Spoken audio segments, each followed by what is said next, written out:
Hello, everyone, and welcome to another episode of Tennis Channel Inside In on the Tennis Channel Podcast Network. We're back in our Santa Monica studios post-Wimbledon. Mitch Michals here. As always, hosting the show, joined by now reoccurring guest of the show, backed up her Wimbledon quarterfinal appearance last year with another one. And she's back to join the show, riding high off of another great performance on the grass. The star of season 5, My Tennis Life, and a lover of all types of music, I believe. It's Ajla Tomljanovic. Welcome back to the show. Hi, thanks for having me. Is it like literally a year since we last spoke, or is it a little bit under a year? I think it's like exactly a year, maybe a shade under. I'm not sure. I remember I was in Montreal. Yeah, it is. So a week. So it's about 55. Like maybe 2, Yeah, it was a little bit ago. You know, we both, I think, look the same. Things have gone well, at least for you. I don't know about me. I think I've got like 20 inches off from last time. That's true. And we're still doing it. Now we're appreciating you coming on the show. And I mentioned it's been a year. There's, some guests come on the show every once in a while or every year, and there's not as much to talk about. You've had quite the year yourself. In the time that we talked, you actually hit your career high ranking at number 38. You finished the year pretty strong, went into the Billie Jean King Cup, made the semifinals there for your native Australia. I should start with their 2021 season. How did that finish up for you after Wimbledon? Were you excited to keep playing tennis and then ultimately going into that Billie Jean King Cup experience? What was the end of 2021 like for you? Ooh, I don't know if you'd believe me if I said this, but looking back on my 2021 is just like it isn't what you'd think. Like, it was really tough for me. I don't know why. I know I had my career high. Actually, I hit my career high this year, I think. Yeah, right. So, but I had one of my best slam results, and it didn't hit me until this Wimbledon that I definitely didn't enjoy myself enough last year throughout the year. I don't know. I mean, I do know why I didn't have the same feeling I should have. I think it's like a whole nother topic I'm not going to get into, but it just kind of clicked for me. Like, I just need to be happy and have fun. And that's when I kind of do my best in my career and just life in general. So to answer your question, the Billie Jean King Cup was amazing. That I definitely loved that, I finished my year on that high, even though we lost in the semis. I think it was still a pretty great result, considering like I was sick the first day I didn't even play, and like the girls, we beat Belgium, which was amazing, and we've had some nice times, and that's what I kind of cherish the most is weeks like that where we all get together and it's not the usual lonely week in the year. So it was up and down, definitely. I mean, don't get me wrong, there were some great memories, but it wasn't as smooth as I would have liked it to be. Well, tennis players, I think all from the ones I've talked to, they long to be team sport, being part of a community. So any chance that they get to play as part of a team, they love it, whether it's Olympics or Billie Jean King Cup.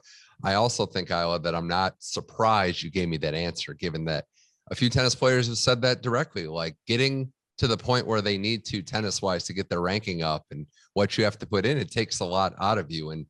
And I guess it's kind of one to expand on. In the last year or so, did you feel like at times that love of the game was being not like challenged, but maybe tested is a better way to put it, how much you really loved what you have to do to be a successful tennis player?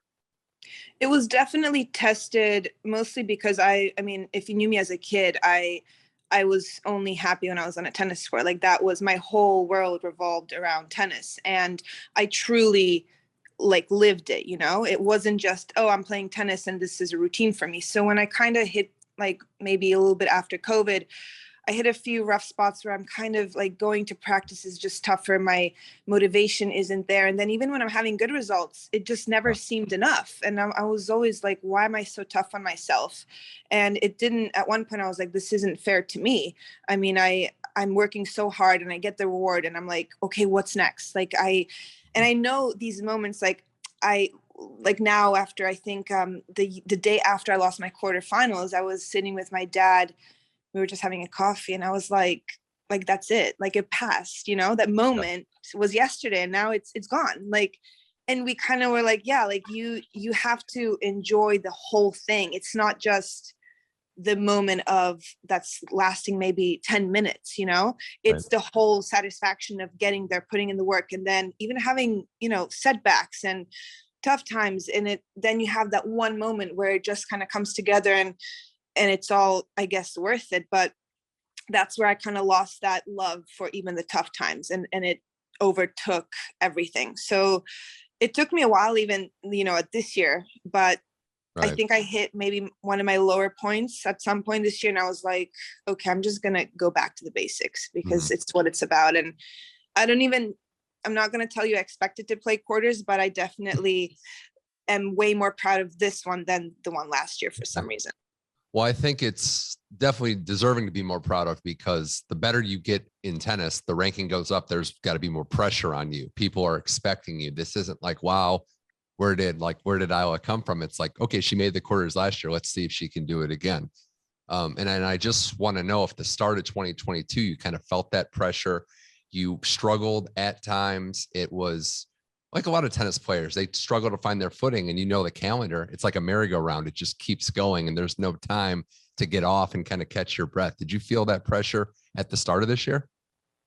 I did. I definitely did. I felt like, I've beaten some top players in my career, but I never had that run where people are like, okay, she can actually, go deeper in the slams. And I felt like even though I was not seated at the start of the year, like in the slams, I felt like people didn't want to play me in the early rounds that are seated.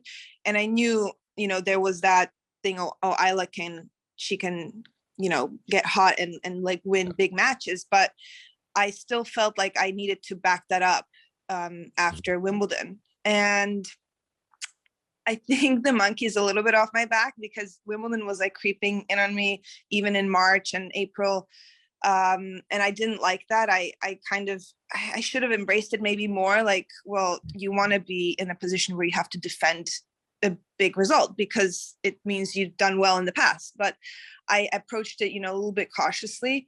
But I don't know. I think maybe there's something special about Wimbledon for me. I that all went out through the window once I played my first round. It certainly seems that way after 2 straight years. But and you bring up a good point too, being that dangerous player on the cusp of being seated where you are in your career. It seems like the next logical goal is to get to that top 30, 32 ranking. I use Australia this year as an example. You come in, I think 42nd, 43rd in the world. And unfortunately, the breaks of the game, you drop Paula Badosa, the number 6 player in the world, first round. So is that something you're thinking of? Like, how can I get to that seeded range to kind of make your life a little easier at these bigger events? Yes and no. I mean, obviously, I'm not thrilled that I'm playing someone that's, I don't know what she was, 4 or 5 in the world. And it's more that I knew she was playing a really high level coming into Aussie Open.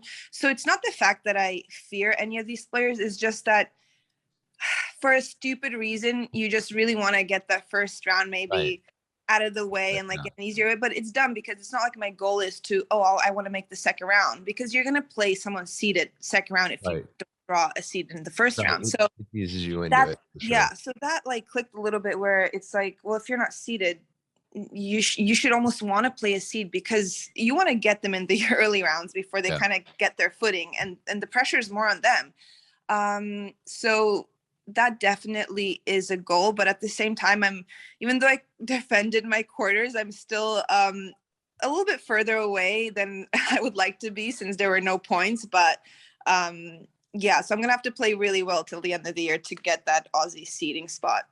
Some tennis players don't want, or some people inside the game, outside the game, former players, they think there should be less seeds in general. Do you think that we should go back to 16 seeds, or do you like 32? The idea being that the top players are maybe a little more protected, and we could get some better. I'm just presenting the argument. This isn't exactly my way of viewing at it, but that we could get better early round matchups, and that top 16 ranking becomes premium then. It would definitely be like there would be way more popcorn matches. Mm-hmm. So that would be, I would have nothing against it, even though, don't you feel like there's so many upsets these days in the first 2 days of slam?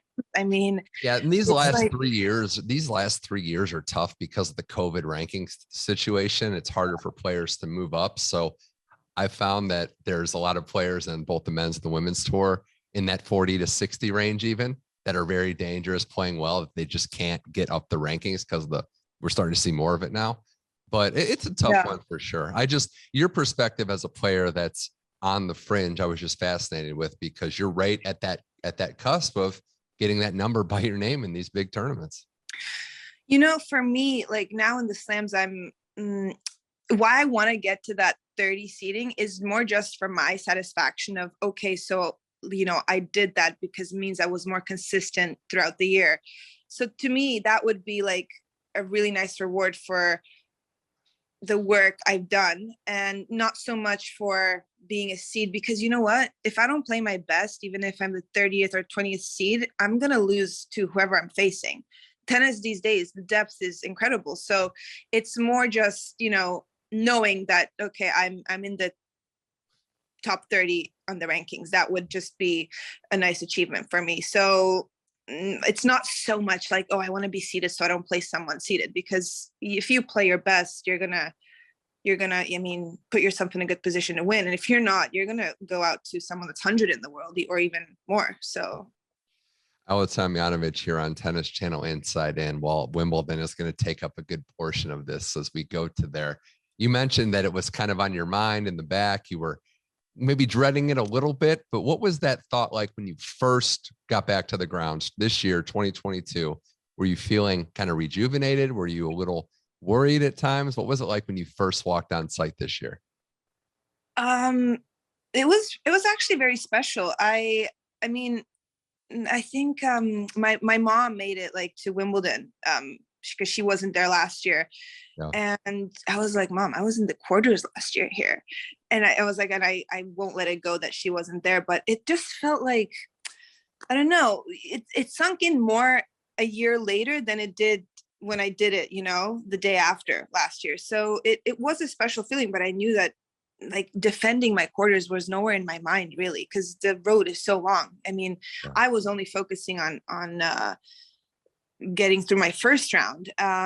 So I definitely drew on the experience, but at the same time, I went into it like, look, I'm in no position to defend that quarters in a way, because I'm not seated, not in kind of where I wanted to be after making quarters last year. I would have hoped that I was seated coming into 2022 Wimby, but I accepted the facts and I knew what I'm capable of doing. So I just kind of almost went into it with the same mentality like the year before.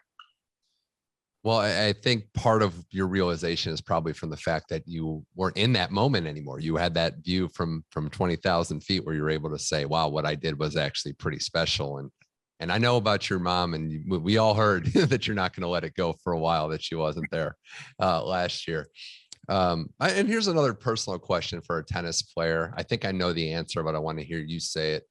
Did you only look at the opponent in front of you? Did you have any idea what your draw was, what it was leading to? I never look at the draw. I don't know when I started doing this. It's not my whole career. You know that's a tennis like player thing. Like it's weird on the outside to people on the outside world that are like, wow, we all love the draws. Like everybody likes to look at a nice bracket, but tennis players, most of them are like, no, one match at a time. Well, I didn't know about that because maybe like 4 or 5 years ago, there's a player that I asked her, like, who do you play? And she's like, oh, I don't know. And I'm like, well, you know, the draw's out. And she's like, yeah, but I don't like to know until like the day of. And I'm, or like the night before. And I was like, oh my gosh, this girl is so weird. Like she doesn't even know draw. Cause I would be like, oh, this, that. And then I don't know when it happened where I was like, I needed to kind of take the not the pressure off, but just the expectation a little bit. Cause there are a few players I don't love playing. And one time it happened that I was playing a girl and I was about to win. And already I was thinking about, oh my gosh, tomorrow, this girl, I'm going to, and I came off the corner. I was like, okay, that can't be happening. So I was like, let me solve that by just not looking at the draw. And now I'm like religiously, I always have my coach text me who I'm playing. And the problem with that though, is that I love seeing other matchups and I love seeing like, what are the popcorn matches? So then I have to wait until the schedule comes out to like check out who's playing who.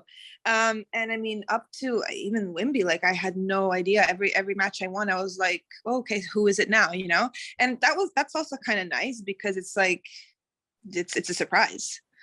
I would think that, I mean, I understand it logically. It's different for people who aren't living it day to day, but I understand where you're coming from. I think it might be a little tougher for the very, very top seeded players because they'd have to basically avoid all television and all coverage of tennis because they're Yeah. probably talking about what their draw looks like and where they are. So, and I bring that up because you were in Iga Swiatek's quarter and she hadn't lost the match since February. So you were in her quarter. Did you know that that could have been the next match? No, I know when I won, so I won my second round. And I think they were playing like after me that day. Okay. And then I found out that I'm playing the winner of that match. So that's when I knew that. So I didn't know. I mean, I avoid social media when I'm in tournaments, and I don't really watch it happened a few times where they put on the screen my quarter and I'm like, okay, whatever. But yeah, it didn't happen in Wimby. Oh, that's interesting. Well, there was that, massive upset, and we'll get to your match to get to the quarterfinal, but just something you said about having to be ready to play. And a lot of times playing good players get you into form. The road to get to the quarterfinal, everyone remembers that Cornet match, but you beat Jill Teichmann, Barbara Krejcikova, who are both very good players. Krejcikova was a top seed, one of the top seeds, a French Open champion. You think that kind of helped you, like sink or swim? Like, I have to be in form. I'm playing tough players right from the get-go, because that's not exactly a cakewalk into some tough matches. Yeah, I mean, when I saw him facing Jill, I was like, oh my gosh, a lefty serve on grass. This is not the start I was hoping for. But at the same time, I thought I had maybe a little bit of an edge against Jill just because I maybe had, oh my gosh, do you hear that? That's my dog coming down the steps. Sorry. I think it adds to the ambiance of the show. I thought, you know what? I think maybe I like grass a little bit more than her. And I thought she is maybe the favorite by seeding, but I like the surface a little better. So I was like comfortable going into that match in that way, where I didn't feel like, oh my gosh, that's like playing someone like Iga hasn't lost a match, in forever. But I will say beating them like on the way to that Cornet match, it definitely helped just with the belief of handling different opponents. It was more that, like, because they don't play the same, and I managed to overcome that, and that was big for my confidence. You were pretty open about, and it was refreshing actually, but you were pretty open about the fact that you had some self-doubt going into that Cornet match. And looking at the tail of the tape, so to speak, you've beaten her before, but kind of that physical style that it takes. You had played a lot of long matches before. Was that questioning, was that doubt coming from I put it in the sense of this win legitimized you as a bona fide two-time Wimbledon quarterfinalist. Was that self-doubt just like, I guess, human nature, that you got to see yourself doing the improbable task? Because we know you can beat her, but the stakes are just so high at this level. The funny thing is, when I beat Krejcikova, I went to do press and everyone was like, oh my gosh, Ajla, you're back in week 2. You defended the thing from last year. And I was thinking, like, do these guys know I made quarters? And I was riding the wave of like just denial. So when I entered that match, to me, it was like, I was so happy to be in the second week, because anytime you do that in a slam, it's great. You're having a pretty good slam. Yeah. And I don't care who you are, but making it that far, you're in a pretty good group of players. And the thing is, I knew, obviously I've beaten her before, so I know I can do it again. But at the same time, I know she's playing really good. And something about Elise, she's never gonna hand you the match or stop fighting. So it's never fun playing players like that. And I can't tell you, like, the start of that match, I mean, I think I lost the first 4 points on her serve, and they weren't like bad points. And I went to get my water and I was thinking, like, I'm in trouble if it like keeps going like at this level, because the level was high from the get-go. And it wasn't like that necessarily last year. And then the first point on my service game, I won it, and it was like 30 rally point, and I was gassing. And I was like, I'm so screwed. So I think that match probably ranks the best win in my career, just because of the everything, the circumstances, the physicality and the level. I mean, it was, I mean, I don't think I'm being subjective. A couple people told me it was, so I'm taking their word for it too. It was a battle. It was very, very fun to watch. She had been playing the best tennis of her lengthy career for sure. But it was a remarkable win. And you referenced the last time we chatted a year ago, how much Chris Evert means to you. What was that conversation like, that reinforcement, her telling you her place in the game, her telling you that you belong out there? Yeah, she, I was actually just with her now. We were talking about the whole trip. You know, she's funny because she will text me she always texts me before my first round, like, good luck, you got this. And then the more I start winning, she'll always text me on my day off and be like, hey, like, get your head in the game. You're not finished here. So she'd always be the one that will give me all like the encouragement, but always keep me hungry for more and remind me, like, you're not done here. Like enjoy your day. But like, then tomorrow it's no, time like to almost like, I hope you enjoyed yesterday, but today it's like you're thinking about tomorrow already. And I always love that because, I mean, she's right. Like, I didn't come here to just make a third round or a fourth round. And she's just, at the end of the day, like, I mean, she was very proud of me, but I just love that she always keeps my head where it should be. Right. It's great. And I think it's also reminding that some of the nicest people are just killers out there on the tennis court. Oh my, right. I mean, Jesus, like, I saw some of her, like, she was this like princess on court, but inside, oh my goodness, she would do anything to win the match. And you know, when she talks to me about my tennis, it still comes out, like, the champion in her and how she approached the game. It's, to me, is just sometimes also funny the way she talks about it in a good way. It's great that you guys are having that relationship and she's still looking out for you and acting as that mentor. Second straight year that you've lost to the eventual champ. Rybakina beat you, unfortunately, in the quarterfinals. You took a set off of her. Again, looking at it now, a remarkable run and a great showing, even more so by yourself. But in the moment, did you feel like if things had gone differently, you could have had her? Oof, you know, that's one thing where I'm like, this quarterfinal is so different because I actually had a chance. I mean, against Ash, it was a one-way street. And the thing is, like, after I won that first set, I didn't even think about winning. I mean, okay, maybe it creeped in here and there, like, okay, I'm a set away, but I knew the road is still long. But the thing is, she started playing, like, she went up a level and I couldn't, I mean, I had like little glimpses of like maybe a 15-30 on her serve, but I just felt at one point a little bit too far away just with the power she was bringing, her serving. And it was kind of, I could see it going away from me. And at 5-3, I was thinking, okay, everyone gets tight at 5-3 serving out. Like, she wasn't in this position either, like making it would be her first semifinal. And I mean, she hit like 4 first serves in the corners. And I was like, well, this is just too good. But I can say that first set I played is one of the probably cleanest high level sets I've played against top players. And I'm very happy about that. I know I didn't win, but for me, that was a step in the right direction compared to last year where, you know, things didn't go well in the first set and I kind of crumbled. I didn't have that belief that I can play my game and get it back. And I think that was the biggest difference, maybe not difference, but just kind of like my belief is there when things aren't going well, even against top players, I can still pull it back and get myself back into the match, where sometimes before I'd be like, oh, bad day. Okay, too good.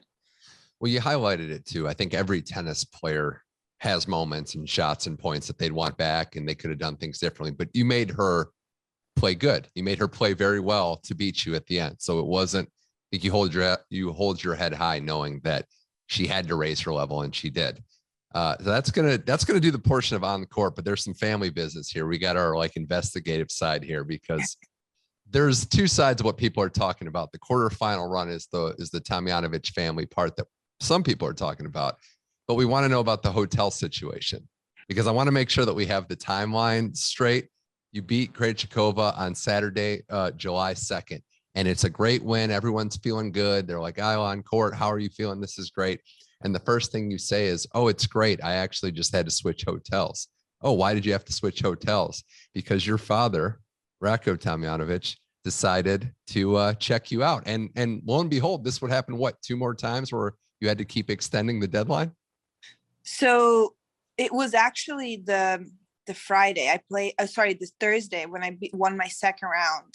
And we're having like a nice cool down. Everyone's in a good mood. And my dad goes, oh, Isla, I have some bad news. And I knew as soon as he said that, I knew it because I know my dad for a very long time.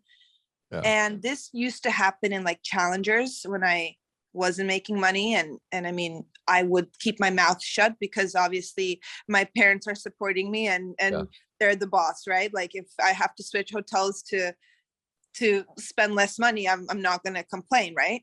But fast forward to what, like 10 years later, I'm in Wimbledon and I think I can believe in myself enough not to book my apartment until Friday. And he goes, yeah, we have it until tomorrow. And I actually couldn't believe it because he's never done that before. He's always booked it the whole first week, right? Okay. And I'm kind of offended. Like, I'm thinking, what the hell? I mean, this is like, I'm only in the third round. I think if I made the fourth round, I'd be more at ease. I'd be like, you know what, Dad, I get it. Like, but I was not satisfied with this happening in a third round. So he's like, no, Isla, don't worry. I'm going to figure it out. And it wasn't easy to figure out because everything's booked. London was crazy. And I didn't want to stay an hour from the courts. So he managed to, in the end, he managed to find a hotel that was in Putney, actually only 15-minute drive. Perfect. I mean, Yeah.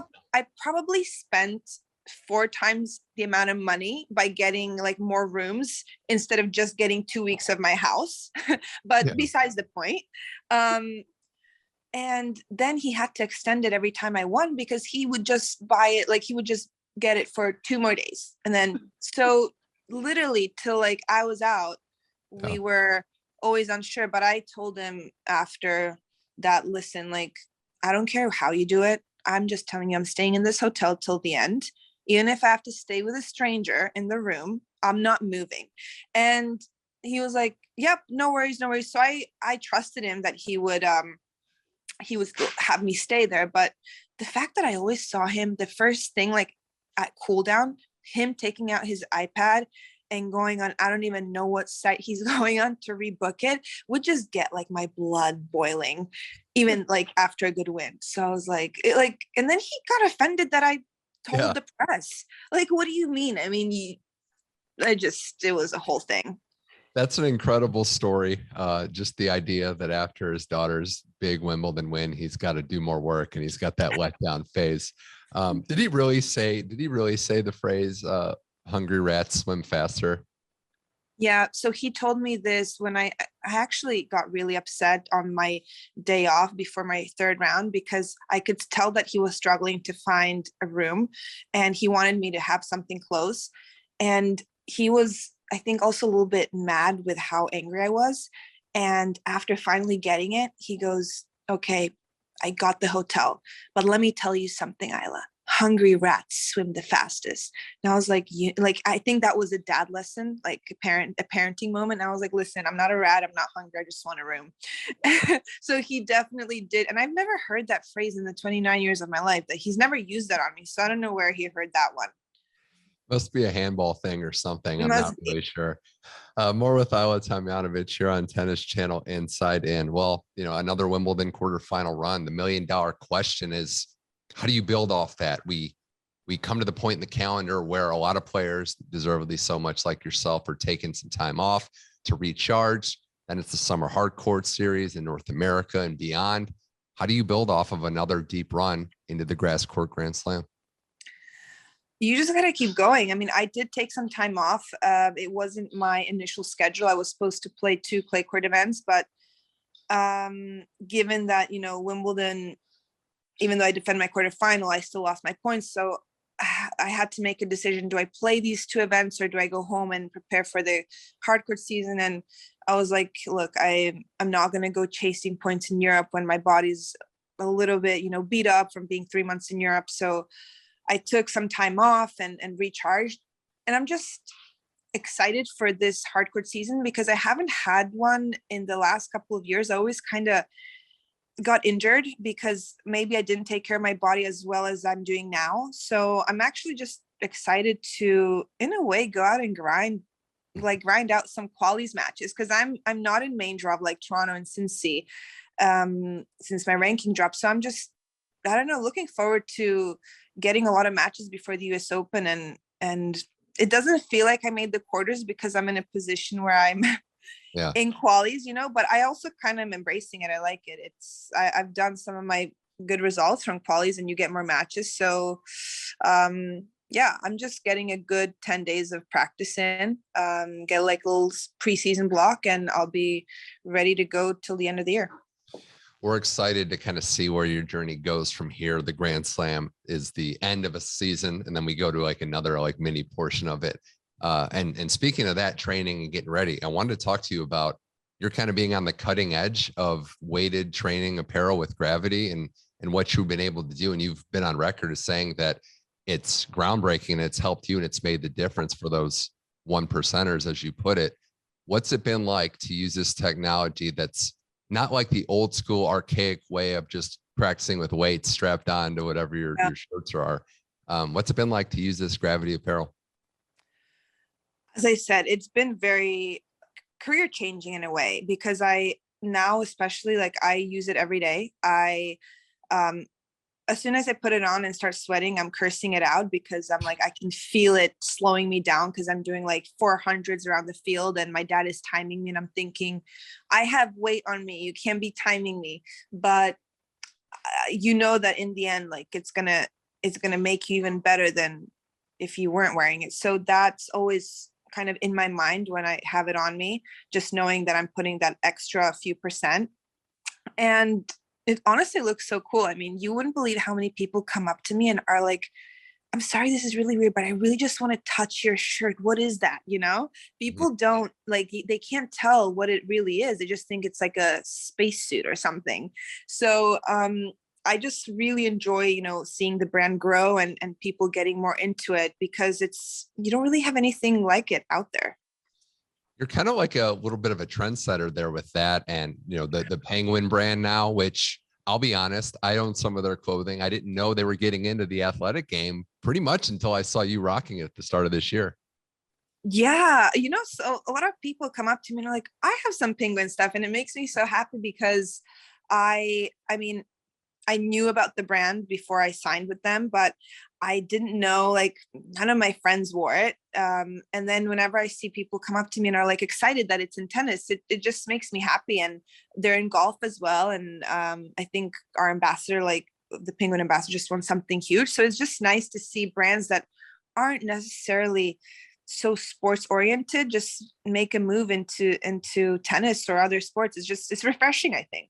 Yeah, I think there was a lot of behind the scenes, like Penguin apparel owners and fans that are like, well, it's mainstream now. We're all coming out of the woodwork, just cheering you on. It's kind of good.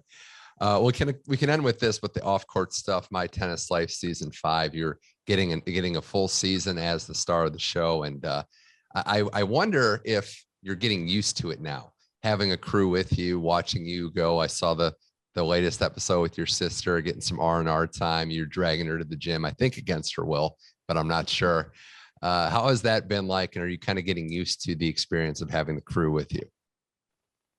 I've been really enjoying it, to be honest. Like, now whenever I have like a week coming up, I'm starting to always have an idea. Okay, I want to highlight this week. Or honestly, sometimes I also have a pretty boring week and I'm like, oh, I don't want to again just do my food or practice. But sometimes my life is a little bit boring. So I really love episodes like this last one, where I get to do things that are maybe once or twice a week in a year, and definitely love dragging my sister into it. I think most of my family, like, I've exposed. I mean, there was okay, my mom almost killed me for this, but there was an episode that was called Tipsy Mama, because I put a video of my mom drinking, and she gets tipsy after like one drink because she never drinks. So she got so mad at me, and all of a sudden she's getting texts from her friends like, oh, Tipsy Mama, and she has no clue what's happening. So I just love to get my whole family in it and make fun of myself, everyone else, and I don't know, keep it light, because I don't really know what people think we do as tennis players, but everything I've posted so far and filmed is definitely on spot. So I hope people like it. Do you think there's going to be more, I guess, singing involved? We saw the Adele singing at Wimbledon. I know you're a big Rihanna fan. I don't know if you have a karaoke song, or we're going to have to find out by watching the show. You know, I thought I was so good until I watched that episode, and now I'm questioning whether I should, keep my singing off record. And I didn't get great feedback from the fans. I did for Bravery, but I think I probably will keep singing just because I love it. But I definitely will change up from Adele, probably like something Beyonce or Rihanna or Camila Cabello. You're picking some tough choices though. Like you're picking some stuff where I could see if it's not the best, people might be critical because you're picking some A-list pretty elite singers. I know, yeah. Well, but I think I can branch into other genre. I agree with you, but at the same time, I don't want to like sing something that I'm also not listening to on my downtime, So I just got to get better. Understood. Well, I appreciate your, coming on this show again, and you're always up for trying things, which we saw the good and also the bad. I didn't really want to get into it, but the last thing is the video clip last year of you and Donna Vekic playing basketball. Didn't really get like great reviews. I'll leave it at that. I didn't even want to play. She was all about playing. And I was like, do we really want to do this? And I'm like, we're not great. She was like, no. Like, let's do this as a warm up. And I was like, okay. But yeah, probably won't happen again, that one. Okay. Almost going out on top. It's like the same thing.